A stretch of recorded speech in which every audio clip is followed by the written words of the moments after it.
Good evening participants. நம்ம இன்னைக்கு பார்க்க போகிறது the prize chit and money circulation scheme banning act 1978. இதோட ஆப்ஜெக்ட்லேயே prize chit and money circulation scheme இது தொடர்புபட்ட விஷயங்களை நடத்துறதையும் சரி இல்லை ப்ரொமோட் பண்ணுறதையும் வந்து பேன் பண்ணணும், அதற்கான ஒரு சட்டம்ங்கிறது ஆப்ஜெக்டில் சொல்லியிருக்காங்க. செக்ஷன் 1ல் ஷார்ட் டைட்டில் ஆக்டோட name prize chit and money circulation scheme banning act 1978 India முழுவதுக்குமான அப்ளை ஆகக்கூடிய ஒரு சட்டம்ங்கிறதையும் சொல்லியிருக்காங்க. டெஃபினிஷன் வந்து ரொம்ப ரொம்ப முக்கியம். கன்வென்ஷனல் சிட்டுனா என்ன, மணி சர்க்குலேஷன் ஸ்கீம்னா என்ன, ப்ரைஸ் சிட்னா என்ன, இந்த 3 விஷயமும் நம்ம தெரிஞ்சுக்கிட்டோன்னா ஆக்ட் ரொம்ப ஈஸி. முதல்ல வந்து 2 clause ஏல வந்து கன்வென்ஷனல் சிட்டுனா என்ன அப்படிங்கிறத சொல்லியிருக்காங்க. Conventional chit means a transaction whether called chit, chit fund, kuri or by any other name by or under which a person responsible for the conduct of the chit enters into an agreement with a specified number of a person அப்படின்னு சொல்லியிருக்காங்க. So conventional chit அப்படின்னு சொல்லக்கூடியது நமக்கு வந்து chit fund ஆக்ட்னு சொல்லி ஒரு act இருக்கு இல்லையா, அந்த ஆக்டுக்கு கீழே ரெகுலேட் பண்ணக்கூடிய சிட்டை தான் இங்கே வந்து கன்வென்ஷனல் சிட்டு அப்படின்றத இங்கே சொல்கிறாங்க. ஸோ இந்த ஆக்டோட ஆப்ஜெக்டில் வந்து கன்வென்ஷனல் சிட்டை வந்து இவங்க ப்ராகிபிட் பண்ணலை. ஸோ சிட்டுன்னு சொல்லி நமக்கு சிட் ஃபண்ட் ஆக்டுக்கு கீழே ரெகுலரைஸ் பண்ணப்பட்ட அந்த சிட்டை வந்து இங்கே கன்வென்ஷனல் சிட்டுன்ற மாதிரி இதுக்குள்ள வந்து சொல்கிறாங்க. ஸோ அதை வந்து இந்த ஆக்ட் வந்து ப்ராகிபிட் பண்ணலை. அப்போ கன்வென்ஷனல் சிட்டுன்னு சொல்லக்கூடிய விஷயத்தை இந்த ஆக்டோட ஆப்ஜெக்ட்லேருந்து எக்ஸ்க்ளூட் பண்ணியிருக்காங்க. அப்போ அது எது அப்படின்றது நமக்கு தெரிஞ்சிருக்கணும். ஸோ அதை தான் ஃபஸ்ட்டு டிஃபைன் பண்ணியிருக்காங்க. அப்போ அதில் என்ன சொல்கிறாங்கன்னா, இட் இஸ் அ டிரான்சாக்ஷன் அப்படின்னு சொல்கிறாங்க. ஸோ இது வந்து எந்த நேம்லனாலும் அழைக்கப்படலாம். அது சிட்டு இல்லை சிட் ஃபண்டு இல்லை குறி என்ன மாதிரியான பேர்லனாலும் அழைக்கப்படலாம். அதில் வந்து என்ன பண்ணுறாங்க அப்படின்னா, ஒரு நபர், ஒரு ரெஸ்பான்சிபிளான நபர், அவர் என்ன பண்ணுறாரு அப்படின்னா, ஒரு அக்ரிமெண்ட்டில் ஸ்பெசிஃபைடு நம்பர் ஆஃப் பர்சன் கிட்ட ஒரு அக்ரிமெண்ட்டில் என்டர் ஆகுறாங்க.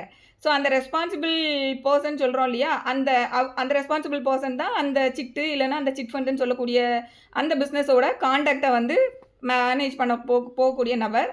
அவரை வந்து நம்ம அந்த ஆக்டில் வந்து ஃபோர்மேன் அப்படின்னு சொல்லியிருப்பாங்க. ஸோ என்ன நேம்லனாலும் அவங்க அழைக்கப்படலாம். ஸோ ஒரு ரெஸ்பான்சிபிளான அந்த நபர் வந்து ஒரு அக்ரிமெண்ட்டில் என்டர் ஆகுறாங்க, அதுவுமே வந்து ஸ்பெசிஃபைடு நம்பர் ஆஃப் பர்சன் கிட்ட.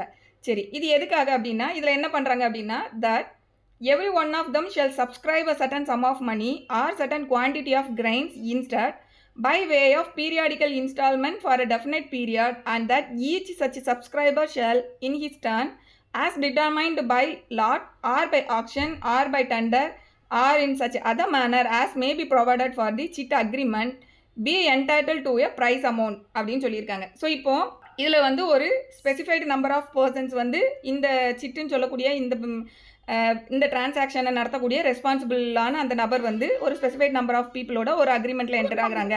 என்ன அப்படின்னா, ஒவ்வொருத்தங்களும் வந்து ஒரு சர்டன் சம் ஆஃப் மணியை வந்து அதில் வந்து அவங்க சப்ஸ்கிரைப் பண்ணணும். அது சப்ஸ்கிரிப்ஷன் இந்த சென்ஸ் நம்ம வந்து இப்போ சிட்டு நம்ம ரெகுலராக பார்த்துருப்போம்ல, சிட்டில் என்ன பண்ணுவாங்க, இப்போ ஒரு 1 லட்ச ரூபா சீட்டுனா அதில் எத்தனை பார்ட்டிசிபென்ட்ஸ் இருக்காங்களோ அவங்க ஒவ்வொருத்தங்களும் மந்த்லி அதை ஈக்குவலாக டிவைட் பண்ணி கட்டுவாங்க இல்லையா. ஸோ அந்த மாதிரி ப்ரெஸ்கிரைப்டு நபர் இருக்கணும். அவங்க வந்து ஒரு சர்டன் சம் ஆஃப் மணிக்கு வந்து அதில் வந்து சப்ஸ்கிரைப் பண்ணி ஒரு அக்ரிமெண்ட்டில் என்டர் ஆகிருக்கணும். இந்த பேமெண்ட் வந்து பீரியாடிக்கலாக வந்து by way of periodical instalment for a definite பீரியட்னு சொல்லியிருக்காங்க. ஸோ மோஸ்ட்லி வந்து மந்த்லி கட்டுற மாதிரியானது நம்ம நடைமுறையில் பார்க்குறோம். இது வந்து ஒரு பர்டிகுலர் டெஃபினட் பீரியடாகவும் இருக்கும். இத்தனை மாதத்துக்கு அப்படிங்கிற மாதிரி தானே அதை வச்சுருப்பாங்க. ஸோ அந்த மாதிரி டெஃபினட் பீரியடாக இருக்கும். தென் இதில் இருக்கக்கூடிய இந்த ஈச் சப்ஸ்கிரைபர் அவங்களோட டேர்ம் வரும்போது லாட் மூலமாகவோ இல்லை ஆப்ஷன் மூலமாகவோ இல்லை டெண்டர் மூலமாகவோ டிட்டர்மைன் பண்ணக்கூடிய அந்த பணத்தை வந்து எடுத்துக்கிறதுக்கு என்டைட்டில்மெண்ட் உள்ளவங்களாக இருப்பாங்க அப்படின்னு சொல்கிறாங்க. ஸோ அந்த என்டைட்டில்மெண்ட்டாக ஒரு பணத்துக்கு வந்து அந்த lot or option or tender மூலமாக டிட்டர்மைன் பண்ணக்கூடிய அந்த பணத்துக்கு அவங்க என்டைட்டில்மெண்ட்டாக இருப்பாங்க அப்படின்னு சொல்கிறோம் இல்லையா, அந்த பணத்துக்கு பேர் தான் ப்ரைஸ் அமௌண்ட். ஸோ அதை தான் வந்து be entitled to a prize அமௌண்ட்னு சொல்லியிருக்காங்க இல்லையா, that is prize amount. So இந்த ப்ரைஸ் அமௌண்ட்டை வந்து எப்படி கால்குலேட் பண்ணணும் அப்படிங்கிறத எக்ஸ்ப்ளனேஷனில் சொல்லியிருக்காங்க. ஸோ கன்வென்ஷனல் சிட்டுன்னு சொல்லக்கூடியது இப்போ நம்ம பார்த்த இந்த இன்க்ரீடியன்ட் எல்லாமே இருக்கணும். இதில் வந்து ப்ரைஸ் அமௌண்ட்னா என்ன அப்படிங்கிறது எக்ஸ்ப்ளனேஷனில் சொல்லியிருக்காங்க. ஸோ எக்ஸ்ப்ளனேஷனில் prize amount shall mean the amount by whatever name call arrive at by deducting from out of the total amount paid or payable at each installment by all the subscriber. இதை சொல்லிட்டு கீழே வந்து 2 விஷயம் சொல்லியிருக்காங்க. So அதில் இருக்கக்கூடிய எல்லா நபர்களும் அந்த இன்ஸ்டால்மெண்ட்டை வந்து அவங்க கட்டுனதுக்கு அப்புறமா அதில் இருந்து கீழே 2 விஷயங்களை டிடக்ட் பண்ணினதுக்கு அப்புறமா என்ன அமௌண்ட் வந்து வருமோ அந்த அமௌண்ட் தான் ப்ரைஸ் அமௌண்ட்னு சொல்கிறாங்க. ஸோ எதெல்லாம் டிடக்ட் பண்ணணும் அப்படின்னா, the commission charged as service charge as the promoter or foreman or an agent. So அந்த சிட்டுன்னு சொல்லக்கூடிய அந்த பிஸ்னஸை கண்டக்ட் பண்ணக்கூடிய ரெஸ்பான்சிபிளான நபர் இருக்காங்களே, அவங்கள ப்ரொமோட்டர்னு சொல்லலாம், இல்லை ஃபோர்மேன் சொல்லலாம், இல்லை ஏஜென்ட்னு சொல்லலாம், what ever name called. So அவங்களுக்கு வந்து ஒரு சர்வீஸ் கமிஷன் சொல்லிட்டு ஒரு சர்வீஸ் சார்ஜுன்னு சொல்லி கமிஷனாக வந்து ஒரு அமௌண்ட்டை டிடக்ட் பண்ணுவாங்க. தென் அடுத்து any sum which a subscriber agrees to forgo from out of the total subscription of each instalment in consideration of the balance being paid to him. So இதில் என்னென்னா அடுத்து என்னென்னா சப்ஸ்கிரைபர், அதாவது முதல்ல வந்து ப்ரொமோட்டர் ஆர் ஃபோர்மேனோட service சார்ஜின்றதுக்கு கீழே கமிஷன் அந்த பணம் கமிஷன் சொல்லி கழிக்கக்கூடிய பணம். அதுக்கப்புறம் எதை கழிக்கிறாங்க அப்படின்னா, இந்த சப்ஸ்கிரைபர் இருக்காங்க இல்லையா, அந்த சப்ஸ்கிரைபர் அந்த ஒரு மாதம் வச்சுட்டுனா அந்த ஒரு இன்ஸ்டால்மெண்ட் அந்த இதுலேயும் அவங்களே வந்து முன்கூட்டியாக வந்து ஃபார்கோ பண்ணுறாங்க, அக்ரி டு ஃபார்கோ அப்படின்னு சொல்கிறாங்க. ஒரு பர்டிகுலர் அமௌண்ட்டை வந்து டிடக்ட் பண்ணிக்கிறதுக்கு அவங்களே அக்ரி பண்ணுறாங்க.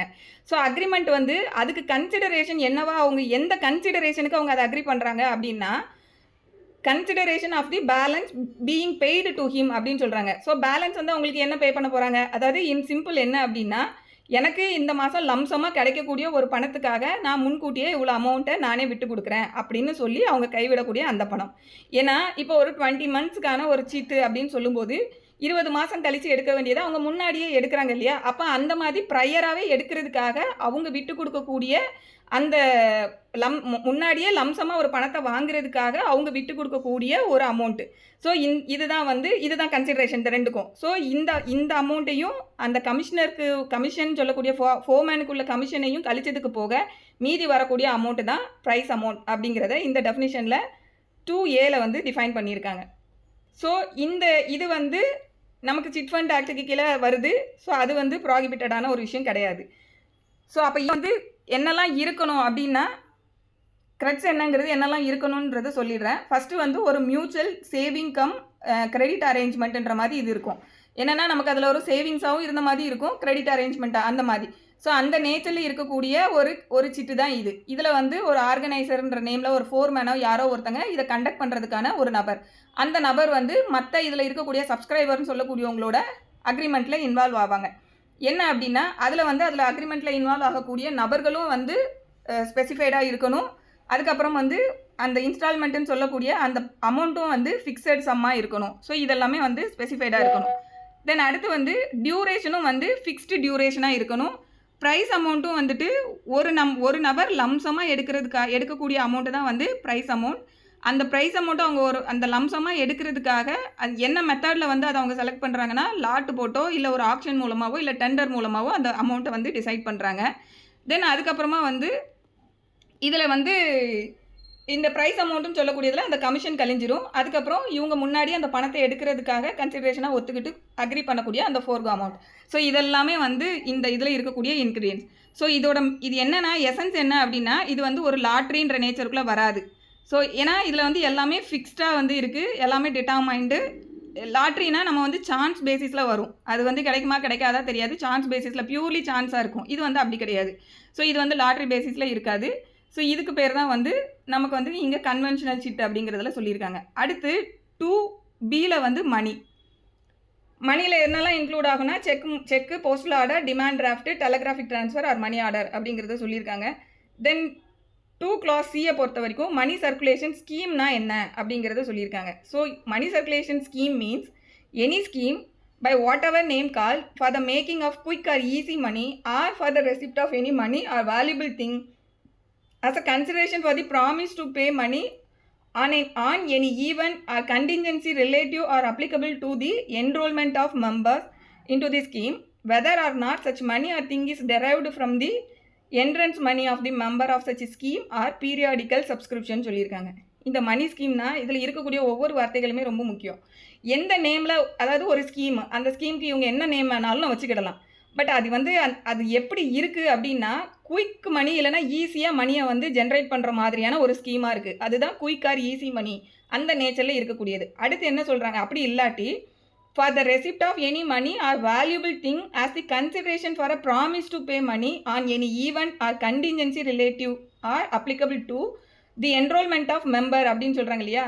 ஸோ இது ரொம்ப முக்கியமான விஷயம். ஒன்று குயிக் ஆர் ஈஸி மணின்ற நேச்சரில் வந்து அது இருக்குது. அப்படி இல்லாட்டி பணத்தை வந்து வாங்குறாங்க, பணத்தை ரிசீவ் பண்ணுறாங்க, இல்லைனா ஒரு வேல்யூபிள் திங்கை வந்து ரிசீவ் பண்ணுறாங்க. அதுக்கு கன்சிடரேஷனாக இவங்க என்ன கொடுக்குறாங்க அப்படின்னா, ப்ராமிஸ் டு பே மணி தான் கொடுக்குறாங்க. பின்னாடி வந்து நாங்கள் வந்து பே பண்ணுறோம் அப்படின்னு சொல்லி அந்த ப்ராமிஸ் கூட எப்படி இருக்குது அப்படின்னா அது வந்து கேரண்டியாக இல்லை. அது வந்து ஒரு ஈவெண்ட்டையோ ஒரு கண்டிஞ்சன்சியோ வந்து பேஸ் பண்ணியிருக்கு. அந்த கண்டிஞ்சன்சியும் எப்படி இருக்கணும், எதை தொடர்புபட்ட ஈவெண்ட் இல்லைன்னா எது தொடர்புபட்ட கண்டிஞ்சன்சியாக இருக்கணும் அப்படின்னா நீங்கள் வந்து சப்சிக்வெண்ட்டாக ஒரு மெம்பர்ஸை வந்து இந்த ஸ்கீமுக்குள்ளே நீங்கள் இன்ட்ரடியூஸ் பண்ணணும், என்ரோல் பண்ணி விடணும் அப்படின்னு சொல்லக்கூடிய கண்டிஞ்சன்சியை பேஸ் பண்ணியிருக்கு. ஸோ அப்போ நீங்கள் அந்த மாதிரி நியூ சப்ஸ்கிரைபர்ஸை இல்லைன்னா நியூ மெம்பர்ஸை உள்ளே என்ரோல் பண்ணி விட்டிங்கன்னா தான் உங்களுக்கு அங்கே பணம் கிடைக்கும். So that is the core idea. அப்படி இல்லாட்டி உங்களுக்கு கிடைக்காது. ஸோ இந்த மாதிரி நேச்சரில் லாஸ்ட்டாக என்ன சொல்கிறாங்கன்னா whether or not such money or thing is derived from the entrance money or the member of such scheme or periodical subscription. So இந்த மணியை பொறுத்த வரைக்கும் அது வந்து என்ட்ரன்ஸ் மணின்ற நேச்சரில் வந்து அதில் சேரக்கூடிய மெம்பர்ஸோட என்ட்ரன்ஸ் மணின்ற நேச்சரில் அது இருந்தாலும் சரி, இல்லை வேறு ஏதாவது நேச்சரில் இருந்தாலும் சரி, பீரியாடிக்கல் சப்ஸ்கிரிப்ஷனாக அந்த ஸ்கீமில் வந்து அது இருக்குது அப்படின்னா. ஸோ இப்போ இதில் வந்து என்ட்ரன்ஸ் மணி அப்படின்னு சொல்லும்போது இப்போ நான் ஒரு உதாரணத்துக்காக சொல்கிறேன். இப்போ வந்து நீங்கள் வந்து இந்த ஸ்கீமில் வந்து ஜாயின் பண்ணணுன்னாலே முதல்ல வந்து நீங்கள் ஃபஸ்ட்டு இனிஷியலாக இவ்வளோ அமௌண்ட்டை கட்டிடணும். அதுக்கப்புறமா நீங்கள் இப்போ வந்து நீங்கள் ஜாயின் பண்ணும்போது 1000 ரூபாய் மேண்டேட்டாக கட்டணும். அதுக்கப்புறமா நீங்கள் ஒரு 5 பேரை சேர்த்து விட்டிங்கன்னா உங்களுக்கு நாங்கள் 5000 ரூபா தருவோம் அப்படின்றது. அப்போது இது வந்து ஒரு என்ட்ரன்ஸ் ஃபீஸு. அப்போது இவர் 5000 ரூபா இவர் 1000 ரூபா கட்டுவார். அதுக்கப்புறம் இவர் சேர்த்து விடக்கூடிய 5 பேரை இவங்க சேர்த்து விட்றாங்க அப்படின்னா அந்த 5 பேரும் 1000 ரூபா கட்டுவாங்க. இவர் வந்து 5 பேரை சேர்த்து விட்டதுக்காக இவங்களுக்கு வந்து ஒரு கமிஷன் மாதிரி கொடுக்காங்க.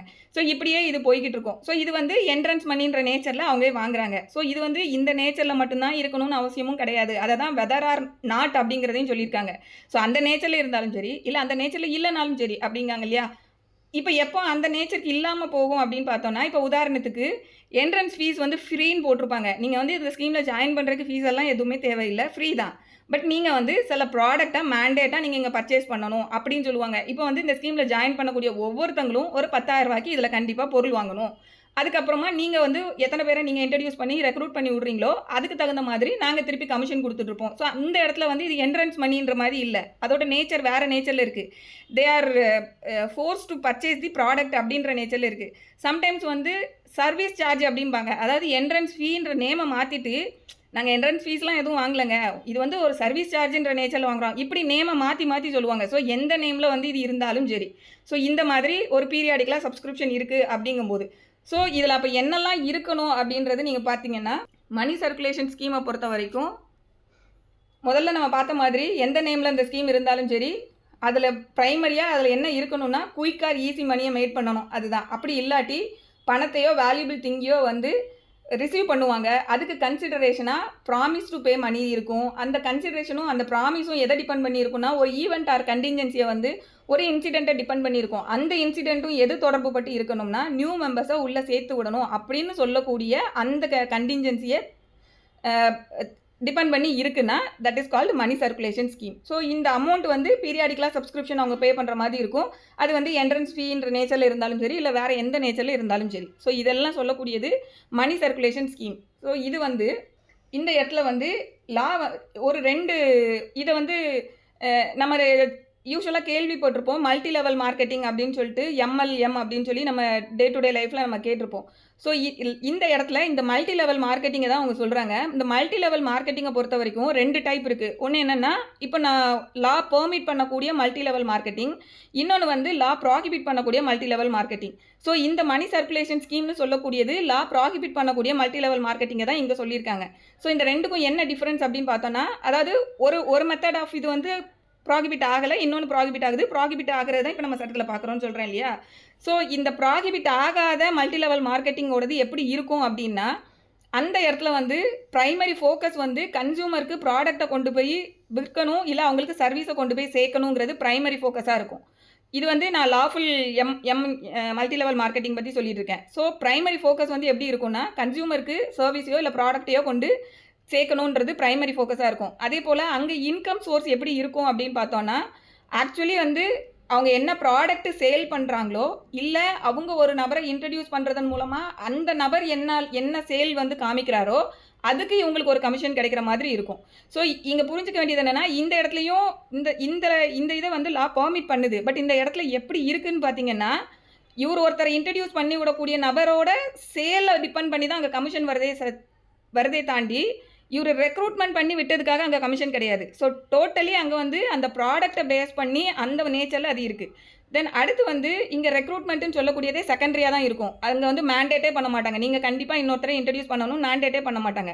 விருப்பப்படுறவங்க ஓகே இந்த இது நல்லா இருக்கேன், நானும் இதில் சேர்ந்து நானும் வந்து ஒரு டிஸ்ட்ரிபியூட்டராக இதில் பெர்ஃபார்ம் பண்ணுறேன்னு சொல்லி அவங்களா வாலண்டியராக வந்து ஜாயின் பண்ணி அந்த சப்ஸ்டிக்வெண்ட் டிஸ்ட்ரிபியூட்டர் வந்து நல்ல ஒரு சேல் காமிக்கிறாருன்னா ஓகே நீங்கள் இன்ட்ரடியூஸ் பண்ணின டிஸ்ட்ரிபியூட்டரும் நல்லா சேல் பண்ணியிருக்காங்க, அதுக்காக உங்களுக்கு ஒரு கமிஷன் கொடுக்கேன். ஸோ அந்த நேச்சரில் தான் இருக்குமே தவிர்த்துட்டு மேண்டேட்ரியாக இன்னொருத்தங்களை ரெக்ரூட் பண்ணணுன்றது அங்கே இருக்காது. தென் இங்கே வந்து இந்த ப்ராடக்ட் சேல் பண்ணக்கூடிய ஒரு ப்ராடக்ட் அவங்க சேல் பண்ணுறாங்க இல்லையா, அது வந்து எப்படி இருக்கும் அப்படின்னா அதுக்கு வந்து மார்க்கெட்டில் ஒரு நல்ல இன்ட்ரின்சிக் வேல்யூ இருக்கிற மாதிரி இருக்கும். அதாவது ஏற்கனவே மார்க்கெட்டில் அவைலபிளாக இருக்கக்கூடிய மாதிரியான ஒரு நல்ல ப்ராடக்டாகவும் அதுக்கு வேல்யூ உள்ள ப்ராடக்டாகவும் அது இருக்கும். ரீசனபிள் ப்ரைஸில் அது இருக்கும். அடுத்து வந்து எண்டாக வந்து ப்ராடக்ட் வந்து நல்ல விதமாக இருக்கிறதுனால கஸ்டமருக்கு வந்து அதுக்கிட்ட டிமாண்ட் பண்ணுற கஸ்டமர்ஸ் அதை டிமாண்ட் பண்ணுற மாதிரியும் கன்சியூமர்ஸ் வந்து ஒரு சாட்டிஸ்ஃபேக்ஷன் கொடுக்குற மாதிரியும் இருக்கிறதுனால இந்த மல்டி லெவல் மார்க்கெட்டிங் வந்து பார்த்திங்கன்னா அப்படியே நல்ல மார்க்கெட்டில் சஸ்டைனபிலிட்டி நல்லா இருக்கும், அது க்ரோத் அப்படியே போய்கிட்டு இருக்கும். ஸோ இது வந்து legally recognised multi level marketing. இது வந்து நமக்கு இந்த ஆக்ட் வந்து ப்ராகிபிட் பண்ணல. இப்போ இங்கே எதை ப்ராகிபிட் பண்ணுறாங்கன்னா நம்ம பார்த்த மாதிரி ரெக்ரூட்மெண்ட் பேசிஸில் தானே அந்த ஸ்கீம் இருக்குது. ஸோ இது வந்து என்ன சொல்லுவாங்க அப்படின்னா பிரமிட் ஸ்கீம் அப்படின்னு சொல்லுவாங்க. ஸோ இதுவும் வந்து மல்டி லெவல் மார்க்கெட்டிங்கில் ஒரு டைப்பு தான். பட் இதுக்கு நேம் என்னென்னா பிரமிட் ஸ்கீம்னு சொல்லுவாங்க. ஸோ இந்த பிரமிட் ஸ்கீம் வந்து இது இல்லீகல். ஸோ இதுதான் நம்ம இப்போ இங்கே பார்க்குறோம். ஸோ இதில் வந்து ப்ரைமரியாக எது மேலே ஃபோக்கஸ் பண்ணுறாங்க, நம்ம இப்போ இந்த டெஃபினிஷனில் பார்த்த மாதிரி நியூ மெம்பர்ஸை ரெக்ரூட் பண்ணணும், அதுதான் அவங்களோட ப்ரைமரி ஆப்ஜெக்ட். ஸோ நியூ மெம்பர்ஸை ரெக்ரூட் பண்ணுறதுக்கு இவங்க வந்து பணம் கொடுக்குறாங்க. ஸோ குயிக்காக வந்து பணத்தை வந்து ஏர்ன் பண்ணுறதுக்கு என்ன வழியோ அது இங்கே சேல் பண்ணணும், கஷ்டப்படணும், நம்ம வேலை பார்க்கணும், ஏதாவது வந்து ஒரு ஒர்க் பண்ணணும், அதெல்லாம் இல்லை. அது இல்லை. ஸோ இங்கே வந்து செல்லிங் ப்ராடக்ட்டுக்கு மேலே அவங்களோட ப்ரைமரி ஃபோக்கஸ் இருக்காது. அடுத்து இந்த மெத்தடில் வந்து இன்கம் சோர்ஸ் வந்து எப்படி இருக்குன்னா ஆஸ் ஆல்ரெடி நம்ம அந்த டெஃபினிஷனில் பார்த்த மாதிரி ரெக்ரூட்மெண்ட்டை பேஸ் பண்ணி எவ்வளோ நம்ம பண்ணுறாங்களோ அதை பேஸ் பண்ணி இன்கம் சோர்ஸ் அப்படியே போய் சுழந்துக்கிட்டு இருக்கும். தென் அடுத்து இந்த இடத்துல கண்டிப்பாக ரெக்ரூட்மெண்ட் இருந்தே ஆகணும் அப்படிங்கிறது கண்டிப்பான ஒரு டேர்மாக இருக்கும். அதுக்கப்புறமா இதில் வந்து கொடுக்கக்கூடிய இந்த மெத்தடில் கொடுக்கக்கூடிய இந்த ப்ராடக்ட்டுக்கு ஒரு நல்ல வேல்யூ இருக்குமானா அந்த மாதிரி இருக்காது.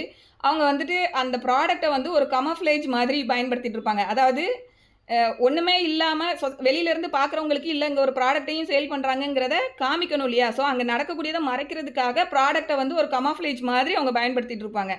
அதுக்கு பெரிய அளவில் மார்க்கெட்டில் இருக்கிற கூட இந்த ப்ராடக்டை நம்ம ஈக்குவேட் பண்ண முடியுமானா அப்படி இருக்காது. மோஸ்ட்லி எப்படி இருக்கும்னா ரொம்ப விலை அதிகமாக இருக்கிற மாதிரி ஓவர் ப்ரைஸ்டாக இருக்கும், இல்லை இர்ரெலவெண்ட்டாக இருக்கும், அந்த ப்ராடக்ட்டுக்கு அது இர்ரெலவெண்ட்டாக. ஸோ அந்த மாதிரி நேச்சரில் இது இருக்கும். ஸோ இதோட சஸ்டைனபிலிட்டி மார்க்கெட்டில் வந்து இது இப்படியே சஸ்டைன் ஆகுமா அப்படின்னு பார்த்தோம்னா கண்டிப்பாக ஒரு பீரியடில் வந்து இது கொலாப்ஸ் ஆகும். ஏன்னா எப்போவுமே வந்துட்டு இன்ஃபினிட்டிவாக வந்து கஸ்டமர்ஸ் வந்து சேர்ந்துக்கிட்டே இருப்பாங்களா அப்படின்னா அதுக்கு வந்து வாய்ப்பு கிடையாது. அப்போ ஒரு பாயிண்ட் ஆஃப் டைமில் வந்து இந்த type of multi level marketing வந்து இந்த பிரமிட் ஸ்ட்ரக்சர்னு சொல்லக்கூடியது வந்து அப்படியே கொலாப்ஸ் ஆகும்.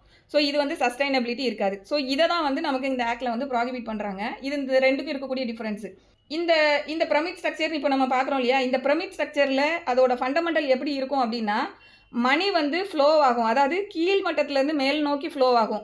அதாவது மணி வந்து flows upwards depending on the recruitment of the members அப்படிங்கிற மாதிரி இருக்கும். இது என்னன்னா கீழே இருக்கக்கூடிய நபர்கள் கீழே பேஸ்மெண்ட்டில் சேர அதுக்கு மேலே ஹை லெவலில் இருக்கக்கூடிய பர்சன்ஸ் ஒவ்வொருத்தருக்கும் அவங்க வேலை செய்யாமலேயே இங்கே ரெக்ரூட் ஆகக்கூடிய நம்பர்ஸை வச்சு அவங்களுக்கு வந்து அதிலிருந்து பணம் கிடைக்கிற மாதிரி இது அப்படியே போகும். ஸோ இதை நீங்கள் அப்படியே ஒரு டயக்ராம் போட்டிங்கன்னா ட்ரையாங்கிள் மாதிரி அது போகும். அதனால தான் அதுக்கு பேர் வந்து இந்த பிரமிட். அது ஸ்ட்ரக்சர் வந்து பார்த்திங்கன்னா பிரமிட் ஸ்ட்ரக்சருக்கு அது போகும். இது அப்படி தான் வருது அந்த ஸ்கெட்சு. ஸோ அதனால் இதை வந்து அந்த பிரமிட் ஸ்கீம் அப்படின்னு சொல்லி சொல்கிறாங்க. இதை தான் நமக்கு இந்த சட்டத்தில் ப்ராகிபிட் பண்ணுறாங்க. இப்போ இதுக்கு வந்து நான் இப்போ முதல்ல சொன்னேன் இல்லையா ஒரு லீகலி ரெகனைஸ்டு மல்டி லெவல் மார்க்கெட்டிங்னு சொல்லிட்டு, அதுக்கு ஒரு எக்ஸாம்பிள் சொல்கிறேன். இப்போ இந்த பிரமிட் ஸ்ட்ரக்சருக்கு வந்து உங்களுக்கு புரிஞ்சிருக்கும், அதில் ரெக்ரூட்மெண்ட் பேஸு இப்படி தான் இருக்கும். இதுக்கு வந்து அந்த ரெகனைஸ்டு மல்டி லெவல் மார்க்கெட்டிங்க்கு வந்து ஒரு இல்லஸ்ட்ரேஷன் சொன்னால் உங்களுக்கு இன்னுமே புரியும். இப்போ உதாரணத்துக்கு ஏன்னு சொல்லக்கூடிய ஒரு கம்பெனி இருக்காங்கன்னு வச்சுக்கிடுவோம். அந்த கம்பெனி வந்து ஒரு ஹெர்பல் நியூட்ரிஷன் சப்ளிமெண்ட்ஸு இல்லை ஏதோ ஒரு ப்ராடக்ட்ஸை வந்து அவங்க சேல் பண்ணுறாங்க. ஸோ இது எப்படி இருக்குன்னா இந்த ப்ராடக்ட் வந்து மார்க்கெட்டில் இருக்கக்கூடிய சிமிலர் ப்ராடக்ட்ஸ் வந்து எப்படி இருக்கோ கம்பேரிட்டிவ்லி அது மாதிரியே ஈக்குவலாக இருக்கிற மாதிரி அதோட ரேட் இருக்கும். அதே மாதிரியே ப்ராடக்ட்டுக்கு வந்து ஒரு நல்ல இன்ட்ரின்சிக் வேல்யூ இருக்கிற மாதிரி இருக்கும். ஸோ இதை வந்து ப்ராடக்ட் வந்து இண்டிபெண்ட்டாக கன்சூமர் டிமாண்ட் பண்ணுற மாதிரி இருக்கும். ஸோ இந்த நேச்சரில் தான் அந்த மல்டி லெவல் மார்க்கெட்டிங் ரெகனைஸ் பண்ணக்கூடியதில் அந்த மெத்தடில் இருக்கும். இதில் வந்து எப்படி ஜாயின் பண்ணுவாங்க அப்படின்னா யார் வேணும்னாலும் போயிட்டு ஒரு டிஸ்ட்ரிபியூட்டராக ஜாயின் பண்ணிக்கலாம். என்ட்ரி ஃபீஸ்னு ஒன்று இருக்காது. ஸோ விருப்பப்படுறவங்க ஓகே இந்த ப்ராடக்ட் நல்லா மார்க்கெட்டில் போகுதே, நம்மளும் போயிட்டு அதில் ஒரு டிஸ்ட்ரிபியூட்டராக ஜாயின் பண்ணிக்கிட்டு நம்மளும் இதை சேல் பண்ணுறது மூலமாக நமக்கு அதில் கமிஷனும், இன்னொன்று 2 விதத்தில் அவங்களுக்கு வருமானம் வரும். இப்போ ஒரு பொருளை வந்து அவங்க ஒரு 900 ரூபாய்க்கு வாங்கிட்டு போயிட்டு மார்க்கெட்டில் 1000 ரூபாய்க்கு விற்கிறாங்கும்போது அதில் 100 ரூபாய் அவங்களுக்கு லாபம் வரும். அவங்க வந்து ப்ராடக்ட்டை வந்து ஒரு 1000 ப்ராடக்ட் 2000 ப்ராடக்ட்னு விற்கும்போது அதில் வந்து இந்த மெயின் அதுக்கு அந்த கண்ட்ரோல் யார்கிட்ட இருக்கோ அந்த பர்சன் வந்து இவங்களுக்கு ஒரு கமிஷனும் கொடுப்பாங்க. சப்போஸ் வந்து இவர் கூட வேறு யாராவது வந்து ஜாயின் பண்ணுறாங்கன்னா அவரும் நல்ல விதமாக சேல் பண்ணி கொடுக்குறாருன்ற பட்சத்தில் அதற்காகவும் சேர்த்து இவங்களுக்கு ஒரு இன்சென்டிவ்ஸ் கொடுக்குற மாதிரி இருக்கும். ஸோ அப்போ இந்த இடத்துல வந்து என்ட்ரி ஃபீஸ்ன்றது ஒன்று இருக்காது. அதனால் நம்ம யாரையும் அங்கே ரெக்ரூட் பண்ணணுன்றது அவசியமும் கிடையாது. ஸோ இந்த மாதிரி இருக்கும். அடுத்து இன்கம் வந்து நான் இப்போ சொன்ன மாதிரி இதை வந்து ஒரு அதை வந்து மைண்டில் வச்சுக்கோங்க. கமிஷனும் இருக்கும், சேல் அதை விற்கிறதன் மூலமாகவும் அவங்களுக்கு அதில் ஒரு லாபம் இருக்கிற மாதிரி அது இருக்கும். தென் அடுத்து வந்து இப்போ இந்த ஏ கம்பெனி வந்து நான் இப்போ சொன்னேன் இல்லையா இந்த இல்லஸ்ட்ரேஷனில், ஸோ இந்த மாதிரி ஒரு டிஸ்ட்ரிபியூட்டர் அதில் பார்ட்டிசிபேட் பண்ணுறாங்கன்னா அதுதான் இதுக்கு கீழே வரும். தென் அடுத்து 2Dயில் வந்து ப்ரெஸ்கிரைப்டுனா என்ன அப்படின்னா ரூல்ஸில் ப்ரெஸ்கிரைப் பண்ணியிருப்பாங்க அதுதான். 2Eயில் வந்து ப்ரைஸ் சிட்னா என்ன அப்படிங்கிறத சொல்கிறாங்க. ஸோ இந்த ப்ரைஸ் சிட் அப்படின்னு சொல்லும்போது இதுவுமே இந்த ஆக்டுக்கு கீழே ப்ராஹிபிட் பண்ணுறாங்க இல்லையா, இது எப்படி இருக்கணும் அப்படின்னா includes any transaction or arrangement by whatever name called under which a person collects, whether as a promoter, foreman, agent or in any other capacity, monies in one lump sum or in installment by way of contributions or subscription or by sale of unit, certificate or other instrument or in any other manner, or as membership fees or admission fees or service charge to or in respect of any saving, mutual benefit, thrift or any other scheme or arrangement by whatever name called and utilizes the money so collected or any part thereof or the income accruing from investment or other use of such monies for all or any of the following purpose சொல்லி கீழே வந்து சொல்லியிருக்காங்க. So இங்கே வந்து price ஷீட்டில் எதெல்லாம் include ஆகுதுன்னா இது வந்து ஒரு டிரான்சாக்ஷனாவோ இல்லை இது ஒரு அரேஞ்ச்மெண்ட்டு. ஸோ இந்த நேச்சரில் இருக்குது, இதுக்கு என்ன வேணாலும் பேர் வச்சுக்கலாம். ஸோ வாட் எவர் நேம் கால்டுன்னு சொல்லிட்டாங்க, எந்த நேமில் இருந்தாலும் பரவாயில்ல. அது எப்படி ஃபங்க்ஷன் ஆகுது அப்படின்னா இதுலேயும் வந்து ஒரு பர்சன் வந்து இன்சார்ஜாக இருந்து பணத்தை வந்து கலெக்ட் பண்ணுறதுக்காக ஒரு நபர் இருக்கார். அவரோட நேம் வந்து ஒரு ப்ரொமோட்டர்ன்ற நேமில் இருக்கலாம், இல்லை ஃபோர்மேன், ஏஜென்ட், இல்லைன்னா வேறு என்ன நேமில் வேணாலும் அவர் இருக்கலாம். இவங்க என்ன பண்ணுறாங்க அப்படின்னா in one lump sum or in instalment, இது வந்து மொத்தமாக பணத்தை கலெக்ட் பண்ணுற மாதிரியும் இருக்கலாம், இல்லை இன்ஸ்டால்மெண்ட்டில் வந்து அந்த நபர் அந்த பணத்தை கலெக்ட் பண்ணுற மாதிரியும் இருக்கலாம். ஸோ இது என்னென்ன மெத்தட்லலாம் சொல்லி அவங்க அதெல்லாம் வந்து டிஃப்ரெண்ட் நேம்ஸ் தான், இந்தந்த பேர்லலாம் அவங்க கலெக்ட் பண்ணுறாங்க அப்படின்னு சொல்லிட்டு அது என்னென்ன நேம்லலாம் கலெக்ட் பண்ணியிருக்கலாம்னா கான்ட்ரிபியூஷன்ற பேர்லையோ, இல்லை சப்ஸ்கிரிப்ஷன்ற பேர்லையோ, இல்லை சேல் பை யூனிட்டு, இல்லை சர்டிஃபிகேட்டு, இல்லை வேறு ஏதாவது இன்ஸ்ட்ருமெண்ட்டு, இல்லை membership fee, admission fee, service charge, என்ன வேணால் அதுக்கு பேர் வச்சுக்கலாம். இதை சொல்லும்போது இவங்க முதல்ல வந்து ஒரு டிரான்சாக்ஷன் ஒரு அரேஞ்ச்மெண்ட்டுன்னு சொல்கிறாங்க இல்லையா, இந்த டிரான்சாக்ஷன் இல்லை அரேஞ்ச்மெண்ட்டுக்கு இவங்க வந்து இதை எப்படி கூட சொல்லிக்கலாம்னா இது வந்து ஒரு சேவிங்ஸ் அரேஞ்ச்மெண்ட்டு, அதாவது நீங்கள் இதில் பணத்தை போட்டிங்கன்னா ஒரு சேவிங்ஸ் மாதிரியான அரேஞ்ச்மெண்ட்டு அப்படி சொன்னாலும் சரி, இல்லை நீங்கள் இதில் பணத்தை போடுறதுனால நம்ம 2 பேருக்குமே நடுவில் ஒரு மியூச்சுவல் பெனிஃபிட்டுக்கான ஒரு அரேஞ்ச்மெண்ட்டு அப்படின்னாலும் அந்த நேச்சரில் அப்படி சொன்னாலும் சரி, இல்லை த்ரிஃப்ட் அப்படின்னு சொல்லும்போது அதுவுமே வந்து ஒரு சேமிப்பு மாதிரியான ஒரு விஷயம். ஸோ அந்த மாதிரி எந்த மாதிரி இது இருந்தாலும் சரி, எந்த நேச்சரில் இருந்தாலும் சரி, இதில் என்ன பண்ணுறாங்க அப்படின்னா இதில் கலெக்ட் பண்ணுறாங்க இல்லையா, லம்சமாவோ இல்லை இன்ஸ்டால்மெண்ட்லேயோ கலெக்ட் பண்ணுறாங்க இல்லையா, இந்த பணத்தை அவங்க எதுக்கு யூட்டிலைஸ் பண்ணுவாங்க அப்படின்னா utilises the money so collected or any part thereof or the income accruing from investment or other யூஸ்ன்னு சொல்கிறாங்க. ஸோ அந்த கலெக்ட் பண்ண பணத்தை வந்தாலும் சரி, இல்லை அந்த பணத்தை வந்து திருப்பி அவங்க வேறு எதுலையாவது போட்டு அதிலிருந்து பெனிஃபிட் ரெக்ரூட் ஆகி அந்த பணமாக இருந்தாலும் சரி, எப்படி வந்தாலும் சரி, அதை என்ன பர்பஸ்க்கு அவங்க பயன்படுத்தியிருக்கணும் அப்படின்னா giving or awarding periodically or otherwise to a specified number of subscriber as determined by lot, draw or in any other manner, prizes or gifts in cash or in any kind, whether or not the recipient of the prize or gift is under a liability to make any further payment in respect of such a scheme or arrangement ன்னு சொல்கிறாங்க. So இந்த பணத்தை எதுக்கு கொடுக்குறாங்க அப்படின்னு பார்த்தீங்கன்னா பீரியாடிக்கலாக இந்த பணத்தை வந்து கொடுக்குறாங்க. யாருக்கு? ஸ்பெசிஃபைடு நம்பர் ஆஃப் சப்ஸ்கிரைபர்ஸ்க்கு வந்து கொடுக்காங்க. இப்போ ஒரு 20 நபர்கள் சேர்ந்து இந்த ப்ரைஸ் சிட்டுன்னு சொல்லக்கூடியதாக போட்டிருக்காங்கன்னா 20 நபர்களும் லம்சமாவோ இல்லை இன்ஸ்டால்மெண்ட்லேயோ அவங்க பணத்தை வந்து பே பண்ணணும். அதை பே பண்ணும்போது அதில் வந்து இப்போ இன்ஸ்டால்மெண்ட்டுனா ஒரு மாதம் இன்ஸ்டால்மெண்ட்டுன்னு வச்சுக்கிடுவோமே, அதில் நாங்கள் வந்து லாட்டு போட்டோ இல்லை ஒரு ட்ரா பண்ணியோ ஒரு 2 மாதம் ஒரு 2 நபர் இல்லை 3 நபர் 5 நபர் வாட் எவர் மேபி இத்தனை பேரை நாங்கள் செலக்ட் பண்ணுவோம். அந்த செலக்ட் பண்ணக்கூடிய நபருக்கு ப்ரைஸோ இல்லை கிஃப்ட்டு இந்த நேச்சரில் வந்து அது கேஷாவோ இல்லை என்ன கைண்டுனாலும் இருக்கலாம். ஸோ இந்த மாதிரி நாங்கள் கொடுப்போம் அப்படின்னு சொல்லி கொடுக்கக்கூடியது. இதில் அடுத்து என்ன சொல்கிறாங்க அப்படின்னா இந்த ப்ரைஸ் ஆர் கிஃப்ட்டை வந்து ரிசீவ் பண்ணக்கூடிய ரெசிபியன்ட் இருக்காங்க இல்லையா, அவங்களுக்கு வந்து ஃபர்தர் லயபிலிட்டி இருந்தாலும் சரி இல்லாட்டாலும் சரின்னு சொல்கிறாங்க. இப்போ உதாரணத்துக்கு இப்போ இந்த மாதம் இந்த மாதிரி குழுக்களில் இப்போ உதாரணத்துக்கு லாட்டு குழுக்கள்னு வச்சுக்கிடுமே, குழுக்களில் தேர்ந்தெடுக்கக்கூடிய இந்த நபருக்கு வந்து நீங்கள் ப்ரைஸ் வந்து நீங்கள் வின் பண்ணிட்டீங்க அப்படின்னா சப்சிக்வெண்ட்டாக நீங்கள் இனிமேல் எந்த மாதமும் பே பண்ண தேவையில்லை அப்படின்னு சொல்லி அவங்க லயபிலிட்டியை டிஸ்சார்ஜ் பண்ணி விட்டுருந்தாலும் சரி, இல்லை நீங்கள் குழுக்களில் எடுத்தாலும் நீங்கள் ஃபர்தராக லாஸ்ட் வரைக்கும் எவ்வளோ பீரியடுக்கானதோ அந்த பீரியட் வரைக்கும் கட்டணும்னு சொல்லியிருந்தாலும் சரி, ஸோ எந்த நேச்சரில் அது இருந்தாலும் சரி, ஸோ வாங்கக்கூடிய பணத்தை இந்த மாதிரி நேச்சரில் அவங்க கொடுக்குறோன்னு சொல்கிற மாதிரியான ஒரு அரேஞ்ச்மெண்ட் ஆர் டிரான்சாக்ஷன், இது வந்து ஃபஸ்ட்டு சொல்கிறாங்க. தென் அடுத்து இப்போ வந்து சரி ப்ரைஸ்டு அந்த வின் பண்ணினவங்களுக்கு நீங்கள் இந்த மாதிரி கொடுக்குறீங்க, அப்போ வின் பண்ணாத மற்ற நபர்கள் இருப்பாங்க இல்லையா, அவங்கள பற்றி தான் கீழே சொல்கிறாங்க.